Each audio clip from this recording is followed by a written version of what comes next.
ദൈവത്തിന് സ്തുതി. ഞാൻ നെയ്യാറ്റിൻകരയിൽ നിന്നാണ് വരുന്നത്. എൻ്റെ പേര് മേരി സുശീല എന്നാണ്. പിന്നെ എനിക്ക് ജ്ഞാനത്തെക്കുറിച്ച് എനിക്കൊരു തരിമ്പും അറിയില്ല, അത് സത്യമാണ്.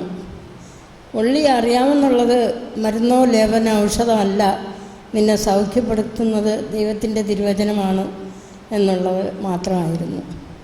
ഞാൻ ചെറിയ ധ്യാനങ്ങളൊക്കെ കൂടിയിട്ടുള്ളൂ, ഇതുപോലെ വലിയ കാര്യങ്ങൾക്കൊന്നും ഞാൻ വന്നിട്ടില്ല. പിന്നെ നെയ്യാറ്റിൻകര സോൺ കൂട്ടായ്മയൊക്കെ തുടങ്ങിയപ്പോൾ ഞങ്ങളുടെ ഇടവകയിലും, ഞങ്ങളുടെ ഒരു കൊച്ചിടവകയാണ്, 85 കുടുംബക്കാരേ ഉള്ളൂ.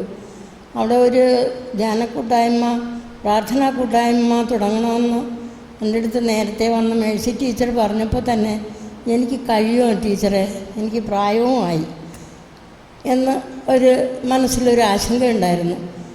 അപ്പോൾ ടീച്ചർ പറഞ്ഞു കഴിയും എന്ന് പറഞ്ഞു.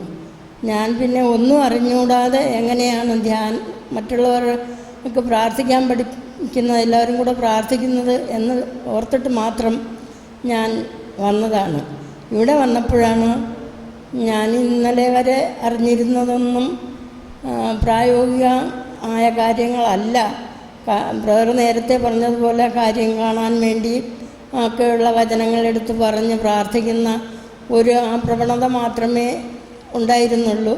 ഇത്രയും ആഴപ്പെട്ട വചനം കടലിൽ മുങ്ങി നോക്കിയാൽ കിട്ടുന്നത് പോലെയാണ് ജ്ഞാനത്തെക്കുറിച്ച് ഇവിടെ പറഞ്ഞപ്പം എനിക്ക് തോന്നിയത്. കടലിൽ ആർക്കെങ്കിലും നമുക്ക് പോയി മുങ്ങിയെടുക്കാൻ പറ്റുമോ?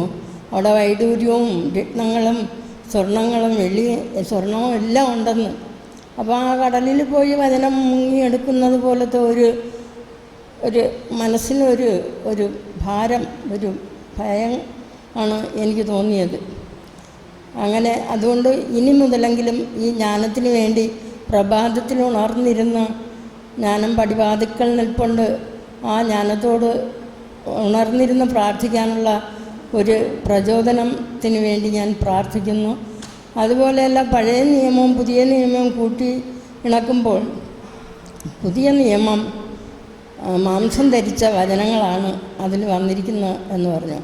പഴയ നിയമം പക്ഷേ പ്രവാചകനോടുള്ള പരിശുദ്ധാത്മാവ് സംസാരിച്ച വചനങ്ങളാണ് എന്നുള്ള ബോധ്യവും എനിക്ക് കിട്ടി. എനിക്കൊന്നും അറിഞ്ഞുകൂടാ, ഇത്രയൊക്കെ എനിക്ക് പറയാൻ അറിയുള്ളൂ. ദൈവത്തിന് സ്തുതി. Praise the Lord. എനിക്കൊന്നും അറിഞ്ഞൂടാന്ന് പറയണത് തന്നെ വലിയ ഭാഗ്യം ഇല്ലേ? അതാണ് ജ്ഞാനത്തിന് വേണ്ട ഏറ്റവും പ്രധാനപ്പെട്ട ഒരു കാര്യം. എനിക്കൊന്നും അറിഞ്ഞൂടാ കർത്താവേ. അത് ഇവിടെ വെച്ചു.